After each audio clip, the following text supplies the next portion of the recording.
Right now, Typhoon Dolphin is tearing through Okinawa, winds screaming at 185 kilometers per hour, waves crashing 9 meters over the seawalls, and 1.4 million people locked inside while the city shakes. Naha Airport is closed. Every ferry is suspended. The U.S. Consulate General issued a formal weather alert. Okinawa is completely cut off. At its peak, Typhoon Dolphin reached Category 5, sustained winds of 265 kilometers per hour, matching the most powerful winds Okinawa has faced in the modern storm record. Okinawa Prefecture holds 1.6 million residents. Naha, the capital, 320,000 people, takes the direct hit by mid-afternoon on August 7th. But here is what most coverage is missing. Dolphin's track curves northeast toward western Japan and Kyushu, home to 13 million more people. The worst flooding and landslides may not arrive until after Okinawa has moved on. Today we track Dolphin from formation through landfall and the northeastern turn. Every number, every stage. No guessing, no dramatizing.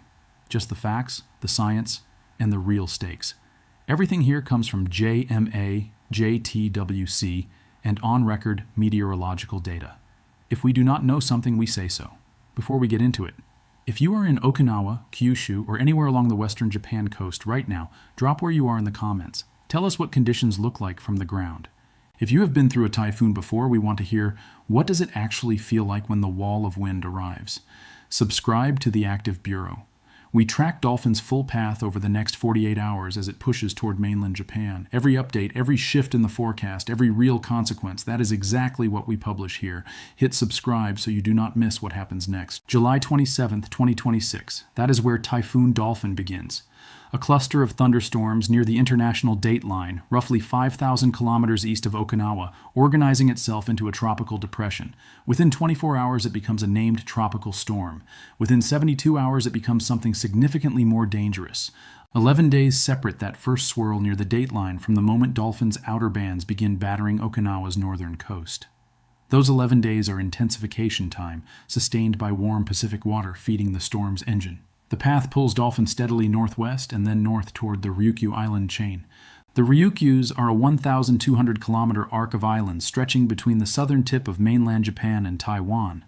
They form the first major geographic barrier for any typhoon tracking north from the equatorial Pacific. Okinawa sits near the center of that arc. It is the largest island in the chain and the first significant landmass Dolphin encounters. By July 30th, 3 days into its life, Dolphin reaches its peak intensity. Sustained winds of 265 kilometers per hour. Japan's Shinkansen bullet trains operate at roughly 320 kilometers per hour at full speed. Dolphin's peak winds are 80% of that, sustained over the open ocean with nothing to slow them down. At 265 kilometers per hour, those winds do not simply damage structures. They strip roofs, collapse exterior walls, and hurl debris at projectile velocities. Central pressure drops to approximately 910 hectopascals at peak intensity. Normal sea level pressure reads 1,013 hectopascals. That 103 hectopascal gap is the mechanism that drives wind. The steeper the pressure gradient between the storm's center and the surrounding air, the faster that surrounding air rushes inward. A 103 hectopascal gap across a compact storm is the kind of gradient that produces record wind speeds. That peak of 265 kilometers per hour placed Dolphin among the most powerful typhoons in Okinawa's recorded history. Dolphin is not the only remarkable storm this year. It is the fifth Category 5 storm globally in 2026. 5 storms reaching maximum wind speeds above 252 kilometers per hour in 1 year, with the Western Pacific typhoon season not yet complete, reflects anomalous conditions across the warm water pool that fuels these systems. Earlier in 2026, Typhoon Sinlaku struck the Mariana Islands, a chain of islands with a total population of approximately 57,000 people. Sinlaku killed 17 of them and caused over $1 billion in damage. Dolphin peaked stronger than Sinlaku. Dolphin is targeting a region where the exposed population is not measured in tens of thousands but in millions.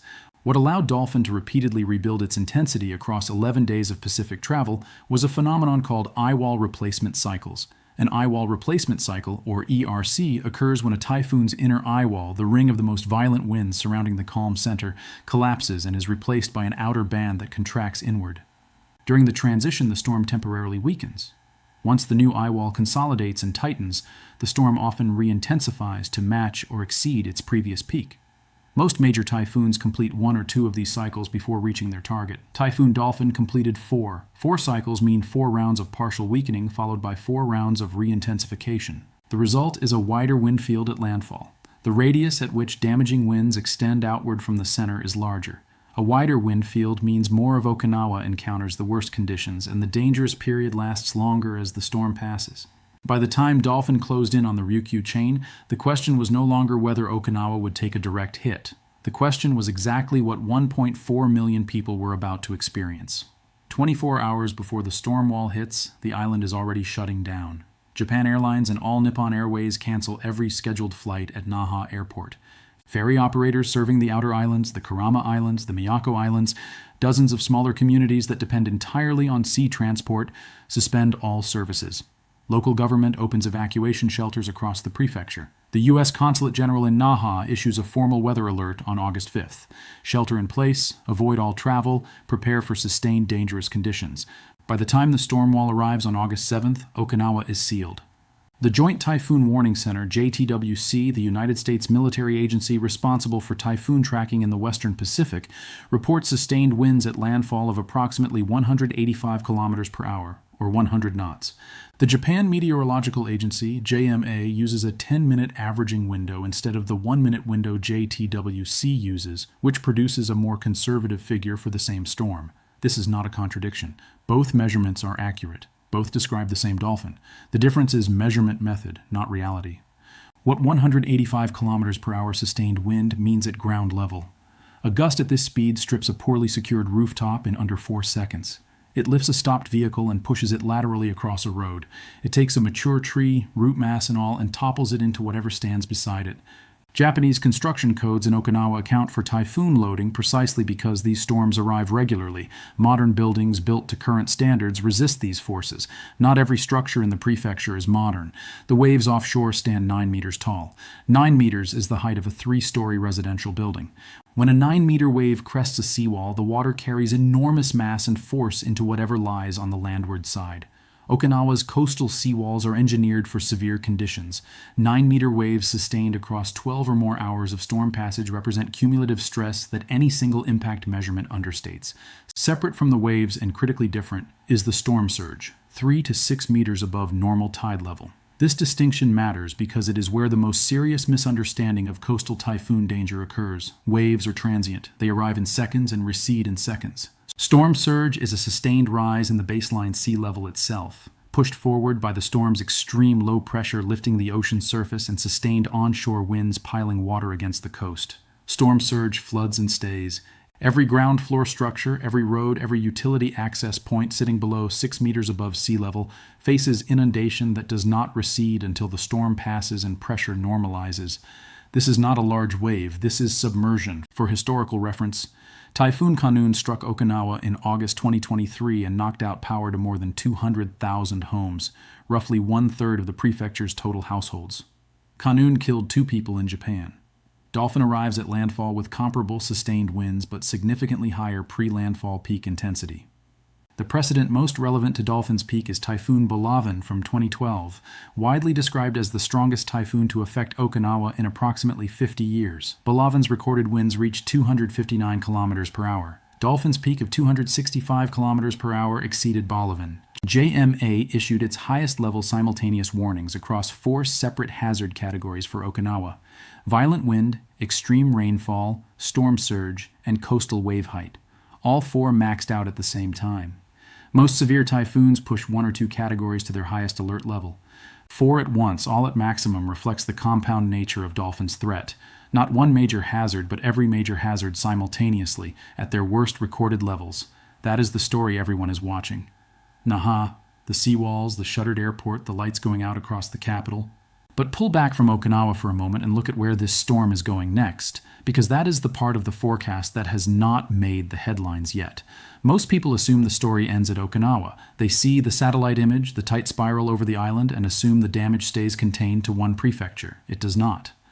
After crossing the Ryukyu chain, Typhoon Dolphin does not dissipate. Tropical systems rarely collapse the moment they make landfall, and particularly not when the post-landfall track carries them back over warm open water. Between Okinawa and the southern coast of Kyushu lies open sea, the East China Sea to the west and the Philippine Sea to the east, both carrying surface temperatures that continue to supply energy to the storm's circulation. Dolphin's path bends northeast after passing through Okinawa, and that track leads directly toward Japan's third largest main island, still carrying substantial wind and, more critically, an enormous column of tropical moisture accumulated across 11 days of Pacific travel. Kyushu holds approximately 13 million people across 8 prefectures. Fukuoka, on the island's northern coast, holds 1.6 million residents. Nagasaki, on the western coast, holds 400,000. Kagoshima, on the southwestern coast facing the East China Sea, holds 600,000 people and sits directly in Dolphin's projected approach corridor. JMA's wave forecast for southern Kyushu stands at 8 meters, nearly matching the 9-meter forecast that Okinawa faced, and arriving after the full media and response attention has already been concentrated on Okinawa. 8-meter waves off Kagoshima's coast against a harbor geography that funnels surge directly into low-lying districts constitute a serious structural threat to a city of 600,000. But the primary threat to Kyushu from Dolphin is not wind and not waves. It is terrain-driven rainfall and the landslides that follow. The mechanism has a name: orographic lift. When a tropical system carrying massive moisture content approaches a mountainous coastline, the terrain forces the incoming air upward. As that air rises, it cools. When it cools, the moisture condenses into rain. Kyushu's interior is mountainous, cut with steep valleys and densely forested slopes. Rainfall rates of 80 to 100 millimeters per hour, roughly what a typical Kyushu location receives in an entire month, concentrated into a single hour of orographic-enhanced tropical rainfall, saturate the hillside soil faster than it can drain. When the slope fails, it fails suddenly as a landslide. Right now, Japan's meteorological agencies carry rainfall accumulation forecasts extending 48 to 72 hours beyond Okinawa's landfall window, tracking exactly this risk for Kyushu. Those forecasts show significant rainfall totals even accounting for a storm that loses substantial wind speed during and after Okinawa landfall. History is direct about the consequence. Japan loses more people to flooding and landslides from weakening typhoons than from the initial landfall winds themselves. Wind speed at landfall generates the headlines. Rainfall accumulation after landfall determines the casualty count. Kanun in 2023 produced its most dangerous moments not at peak intensity over the open ocean, but during its post-landfall moisture release over Kyushu's terrain. The geographic scope reaches beyond Kyushu. Across western and central Japan, Dolphin's broader circulation affects an estimated 120 million people through some combination of strong winds, heavy rainfall, and rough coastal conditions. The United States Consulate General in Naha issued a formal warning to American residents and travelers in Okinawa, while Japan's own emergency infrastructure activated across the broader impact zone. What distinguishes Dolphin from Kanun in terms of secondary Kyushu threat is the moisture volume loaded into the system. Kanun never reached 265 kilometers per hour. Dolphin did. Higher peak intensity correlates with greater convective development, which loads more moisture into the storm during intensification. More moisture means more rain over Kyushu's mountains. More rain means greater landslide exposure for the valleys and communities sitting below the steep terrain. 13 million people in Kyushu. A storm still carrying the moisture of a former Category 5 system over warm open water. That is the next chapter. Before we get there, let us put Dolphin's numbers in context, because without the historical comparison, the raw figures do not carry the weight they should. Numbers need context to carry weight. 150 kilometers per hour means nothing without a reference point. 265 kilometers per hour means nothing until you know what came before it. Start with the peak. Dolphin's sustained winds of 265 kilometers per hour placed it among the strongest typhoons in Okinawa's modern recorded history. Typhoon Dolphin in 2012 was described at the time as the strongest typhoon to affect the region in approximately 50 years, with recorded winds of 259 kilometers per hour. Dolphin exceeded Dolphin by 6 kilometers per hour. That margin is measurable. It is not ambiguous. Now consider the pressure. Dolphin's central pressure dropped to approximately 910 hectopascals at its peak, against a standard sea level reading of 1,013 hectopascals. The gap is over 100 hectopascals. That gap is the pressure gradient the storm generates across a compact area. The steeper the gradient, the faster the air flows toward the low center. Faster inward flow means higher wind speeds. At 910 hectopascals, the gradient was steep enough to produce winds that matched a 70-year record. The 4 eyewall replacement cycles complicate straightforward intensity comparisons. When analysts compare peak wind speeds, they compare a single data point, the highest recorded sustained wind at any moment during the storm's life. ERCs affect more than peak intensity. After 4 cycles, Dolphin's outer wind field was wider than a storm with the same peak, but only 1 or 2 cycles would produce. A wider wind field means a longer period of severe conditions over any point in the path. For Okinawa, the window of most dangerous conditions extended beyond what a simpler, more compact storm of equivalent peak would generate. Compare Dolphin to Sinlaku earlier in 2026. Sinlaku killed 17 people in the northern Mariana Islands and caused over $1 billion in damage to infrastructure serving that community. Dolphin, which peaked stronger than Sinlaku, targets a region with Okinawa's 1.6 million, Kyushu's 13 million, and an extended impact zone across 120 million people. The human exposure is orders of magnitude larger. Right now, as Dolphin pushes northeast toward Kyushu, the storm's formal classification is shifting. Wind speeds decrease as the system passes over land and loses the moisture supply that comes with full ocean contact. But classification is a wind speed measure, and Dolphin's danger to Kyushu is not primarily wind speed dependent. It is rainfall dependent. A system classified as a tropical storm carrying winds below 65 knots can produce catastrophic flooding and landslides if it carries the moisture volume that a former Category 5 loaded during 11 days of Pacific intensification. The classification label changes, the water volume does not.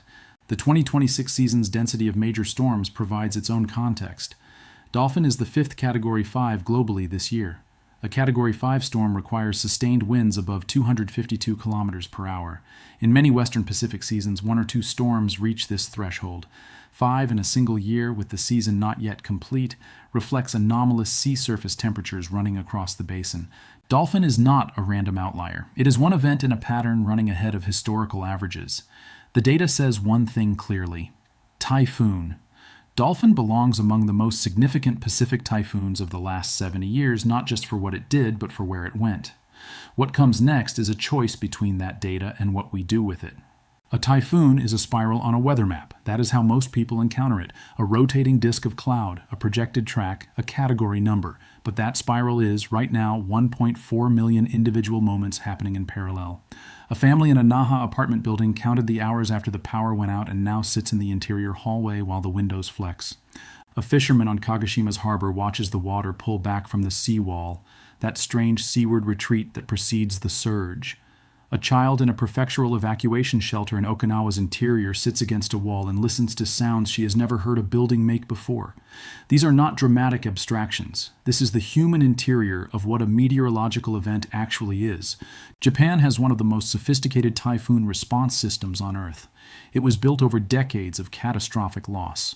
The Moroto Typhoon of 1934, which killed more than 3,000 people across western Japan, and the Issawan Typhoon of 1959, which killed more than 5,000 people and remains Japan's deadliest post-war typhoon. Each major storm exposed a specific gap: insufficient warning lead time, inadequate evacuation infrastructure, construction standards that did not account for actual typhoon forces.